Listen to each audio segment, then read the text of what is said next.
Hello বন্ধুরা, তোমরা সবাই কেমন আছো? আশা করছি সবাই ভালো আছো, সুস্থ আছো। আরও একটা নতুন ব্লগে তোমাদের সবাইকে স্বাগত জানাই। তো এখানে দেখো কিছু জিনিসপত্র এসেছে, মুদিখানার কিছু জিনিসপত্র, সেই সবই গুছিয়ে রাখছি। আমাদের দোকান হলেও না সব কিছু খুব বেশি আসে না, অল্প অল্পই আসে যেহেতু দোকান। তো যখন তখন মানে বললেই চলে আসে, সেই জন্য। আর কি বলো তো, বেশি আসলেই আমার মনে হয় নষ্ট হয়। তবে হ্যাঁ, যারা মাসের খরচা নেয় তাদের কিন্তু হয় না, কারণ তাদের হিসেবটাই অন্যরকম থাকে। আর আমাদের কি বলো তো, এখন এটুকু আনছে, কখন আবার প্যাকেট ছিঁড়ে গেল, কখন আবার ফুটো হয়ে গেল, কখন আরশোলা কেটে ফেললো। তো তখন এটা সেটা আসতেই থাকে, যার জন্য খুব বেশি আনলে কি হয়, পরে যখন সেই জিনিসের পরিমাণ আরও বেশি হয়ে যায়, যখন আবার ওই সব ছেঁড়া ফাটা জিনিস আসে, তো সেই জন্য অল্প অল্পই আসে। এখানে দেখো, এর আগে 5 কেজির একটা আটার প্যাকেট ছিঁড়েছিল, তো সেই জন্য বড় কৌটো বসিয়েছিলাম। এখন সেটা শেষ হয়েছে, তো এখন আবার এই যে ছোট্ট ছোট্ট প্যাকেটে করে এনেছে, সেই জন্য আর কি কৌটোটা আমার বড় হয়ে গেছে। তবে কোনো ব্যাপার না, আবার এর মধ্যেই কোনো এক সময় চলে আসবে। তো সকাল সকাল উঠে পড়েছি, আজকে যেহেতু শনিবার, নিরামিষ খেতে হয় আমাদের। তো সমস্ত কিছু মেজে ঘুষে একদম স্নান সেরে তারপরে এসেছি রান্নাঘরে। তো প্রথমে আর কি এইসব একটু গুছিয়ে নিচ্ছি, কেন কি পরে না আর হয় না, একবার রান্নার জায়গায় চলে গেলে তখন আর এসব হয় না। তো রান্না করতে অনেকটা সময় লাগে, আর আমি কিন্তু কাটা বাটা রান্না সব একসঙ্গেই করি। মানে আছে না যে আগে করে রেখে তারপরে করব, সেটা না। ওরকম করতে গেলে তো সারাদিন আমার রান্না করতেই চলে যাবে। তো সেই জন্য যখন রান্নাঘরে যাই তখন এসব কাজ করি, আর আমার দাঁড়িয়ে থেকে রান্না করতে একদমই ভালো লাগে না।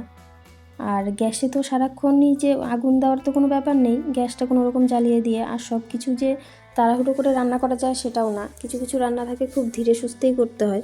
তো এখানে দেখো পনির রান্না করব, সেই জন্য আলুটা কেটে নিচ্ছি।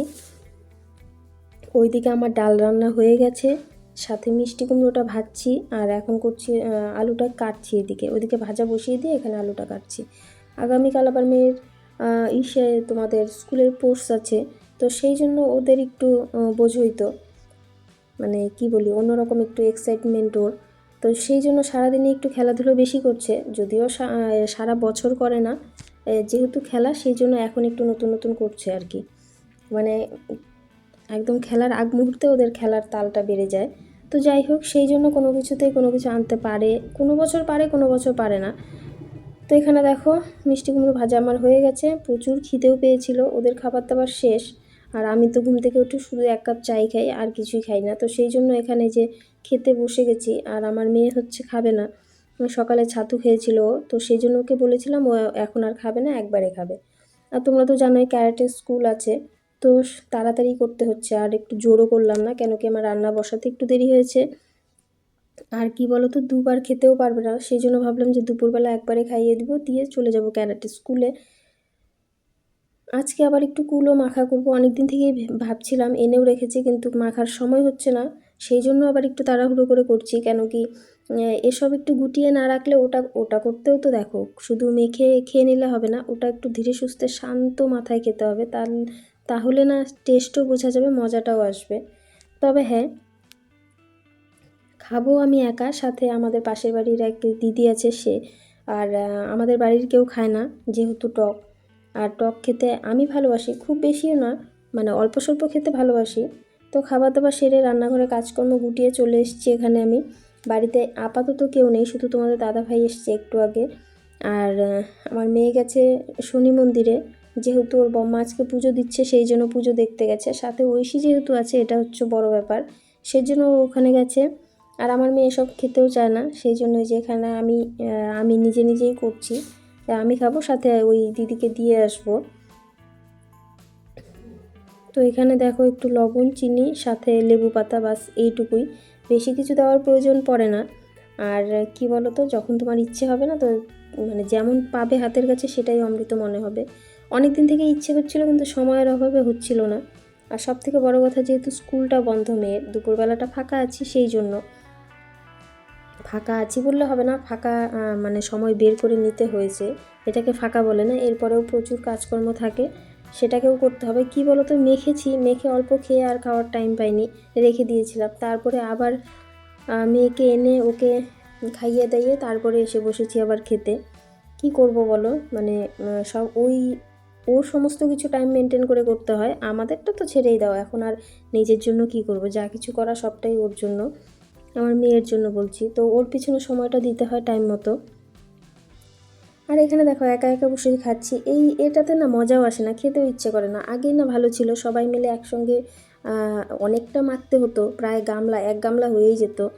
তো সেই এক গামলা মেখে তাহলে বুঝতেই পারো কী পরিমাণ লোকজন ছিল তখন, সবাই অল্প অল্প করে খেলে তাতেও কম পড়তো। তো সেভাবে খাওয়ার কিন্তু একটা মজাও ছিল অন্যরকম। এখন আর সেসব নেই, সব ফুরিয়ে গেছে। তো এখানে দেখো রান্নাটা তোমাদেরকে একটু দেখিয়ে নিচ্ছি। রান্নায় যে এখানে করেছি পনির, সাথে এখানে ভেজ ডাল। শনিবার করে আমরা এই ডালটাই শীতকাল পড়েছে খাই বেশি। এখানে হচ্ছে লেবু আর যে মিষ্টি কুমড়ো ভাজা। তো এটা হচ্ছে তার পরের দিন, রবিবার। তোমাদের সঙ্গে শেয়ার করছি দুদিনের ভিডিও। কেন কি রবিবার সেভাবে করতে পারিনি, কেন রবিবারটা খুব তাড়াহুড়োর মধ্যে কেটেছে। তার মধ্যে মেয়ের শরীরটা খুব অসুস্থ হয়ে গেছিলো। সকালবেলা ঘুম থেকে উঠেই ওর পেট ব্যথা শুরু হয়ে গেছে। তো কি করব না করব ভেবেছিলাম, তো বুঝি যেতেই পারবে না। তারপরে তাও মানে জোর করে গেছে। যাই হোক, ঠাকুর করে তেমন কিছু হয়নি। তো এখানে দেখো যে আমার মেয়ের দৌড় প্রতিযোগিতা হচ্ছে। ও খুব একটা দৌড়তে পারে না, মোটামুটি দৌড়ে না দৌড়তে পারে মোটামুটি, খুব বেশি না। তবে যাই হোক, ও যে ওখানে গেছে ওটাই যথেষ্ট। আমি তো ভেবেছিলাম যে ওকে নিয়েই যেতে পারবো না। যাই হোক, সারা দিন বলতে কি বলো তো, এই খেলাটার জন্য 7-8 দিন ধরে ও খুব হয়েছিল, মানে কি বলি, মানে খুবই আগ্রহী ছিল। কিন্তু শেষমেশে গিয়ে ঠিক ওই দিনই ওর শরীরটা অসুস্থ হয়ে যায়। তারপরেও গেছে, ঠিক আছে, ওটাই যথেষ্ট আমাদের জন্য। তবে হ্যাঁ, কিছু হতে পারেনি, এটাই আর কি আফসোস। একটা কিছু হলে একটু ভালো লাগতো। তবে যাই হোক, না হলেও কোনো ব্যাপার না, ওর বাবা তো হয়েইছে, আর ওর বাবা প্রতিবারই হয়, কিছু না কিছু নিয়েই আসে। তো এখানে দেখো এসে প্রচণ্ড খিদে পেয়ে গেছে। সারা দিন মাঠের মধ্যে ছিলাম, কোনো খাবার দাবার নেই। এসে এখানে দেখো সিঙ্গারা আর পুরি নিয়ে এসছে। তো ও আর থাকতেই পারছে না, সিঙ্গারা নিজেই ঢেলে ঢেলে নিয়ে খেতে বসে যাচ্ছে। তো বন্ধুরা, ভিডিওটা কেমন লাগলো? ভালো লেগে থাকলে লাইক কমেন্ট শেয়ার করো। আর যারা চ্যানেলে নতুন আছে চ্যানেলটাকে সাবস্ক্রাইব করে পাশে থাকা বেল আইকনটিতে ক্লিক করে নোটিফিকেশনটা অন করে রেখো। আর তোমাদের দাদাভাইয়ের দৌড়ে কি গিফট পেয়েছে তো সেটা তোমাদের সঙ্গে শেয়ার করবো পরের ভিডিওতে। তো ঠিক আছে বন্ধুরা, এখন আমরা খেয়ে নিই। আর ভিডিওটা আজকের মতো এখানেই শেষ করছি। দেখা হচ্ছে পরের ভিডিওতে। ততক্ষণের জন্য তোমরা সবাই ভালো থেকো, সুস্থ থেকো, এভাবেই আমার পাশে থেকেও আমাকে সাপোর্ট করো। তো ঠিক আছে বন্ধুরা, টাটা।